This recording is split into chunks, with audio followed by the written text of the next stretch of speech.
लालू प्रसाद यादव कर रहे हैं कि 25 में हम लोग बिहार में सरकार बनाएंगे एनडीए। राजनीतिक दुकानदारी चलाने के लिए इसी तरह की बात लोग करते हैं, अपने मन को वो दिलासा दिला रहे हैं। इसलिए अब पिता पुत्र का जादू समाप्त हो गया है, तो कुछ से कुछ बोलना उसका कोई मतलब नहीं है। नमस्कार, मेरा नाम प्रेम है और आप लाइव स्ट्रीम देख रहे हैं। देखिए, मुख्यमंत्री नीतीश कुमार को लेकर बिहार में खूब सियासत हो रहा है।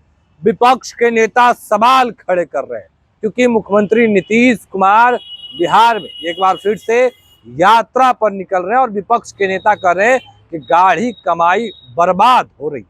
देखिए, इसको लेकर सवाल पूछा गया है। बीजेपी के प्रदेश अध्यक्ष हैं, नीतीश कैबिनेट में मंत्री हैं दिलीप जायसवाल, क्या कुछ करें। सबसे पहले हम आपको वो सुनवाते हैं। लालू प्रसाद यादव कर रहे हैं कि 25 में हम लोग बिहार में सरकार बनाएंगे एनडीए। अब देखिए, राजनीतिक दुकानदारी चलाने के लिए इसी तरह की बात लोग करते हैं, अपने मन को वो दिलासा दिला रहे हैं। उनका राजनीतिक आधार समाप्त हो गया है। और आपने देखा कि बेलागंज में पहले प्रतिपक्ष के नेता गए और जब उनको लगा कि हमारा एमवाय फैक्टर खिसक गया है, तब उन्होंने अपने पिताजी को बुलाया, जो पिताजी इस तरह का बयान दे रहे हैं। पिताजी के बारे में तो नीरज कुमार जी ने कहा कि उनको एक्टिव पॉलिटिक्स से अलग कर दिए तेजस्वी जी। पंछी को भी अगर एक पिंजरा में बंद कर दिया जाए तो कुछ दिन के बाद पंछी उड़ नहीं पाता है।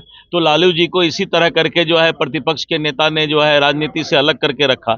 इसलिए अब पिता पुत्र का जादू समाप्त हो गया है, तो कुछ से कुछ बोलना उसका कोई मतलब नहीं है। मुख्यमंत्री नीतीश कुमार बिहार के महिला संवाद यात्रा पर निकलने वाले हैं, पर विपक्ष के लोग कह रहे हैं कि फिर से बिहार का पैसा बर्बाद आखिरी यात्रा होगा। अब विपक्ष का जो है, विपक्ष का काम यही है, खिसियाई बिल्ली खंभा नोचे।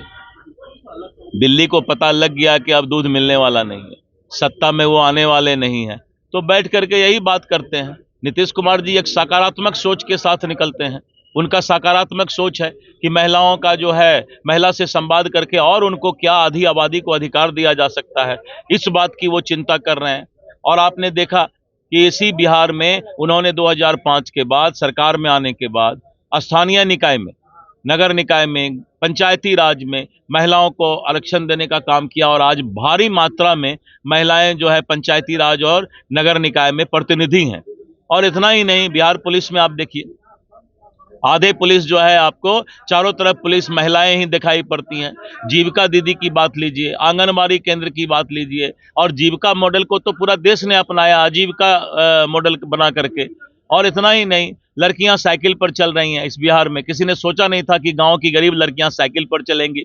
शराबबंदी करके महिलाओं पर जो अत्याचार करते थे पुरुष शराब पी करके शाम के बाद रात में, तो उसको भी बंद महिलाएं पसंद की। तो नीतीश कुमार जी की ये अच्छी सोच है। पर महिला विधायक और जो विपक्ष और सत्ता पक्ष है, उनका कहना है कि मुख्यमंत्री जी हम लोगों से बात कर लेना, हम ही लोग उनको अच्छा फीडबैक दे देंगे। हाँ, वो ये है ना, मास्टर है, अपना घर में जाके बाल बच्चा को पढ़ाए। तो अभी आप दिलीप जायसवाल को सुन रहे थे, तमाम मुद्दे को लेकर क्या कुछ कहा उन्होंने, आपने सुना है। देखिए, नेता प्रतिपक्ष तेजस्वी यादव भी बिहार की यात्रा पर निकलने वाले हैं। लालू प्रसाद यादव साफ शब्दों में कह रहे हैं कि फिर से 2025 में बिहार में महागठबंधन की सरकार बनेगी। दिलीप जायसवाल क्या कुछ जवाब दे रहे थे, आपने सुना है। फिलहाल के लिए इतना ही। बने रहे लाइव के साथ। धन्यवाद।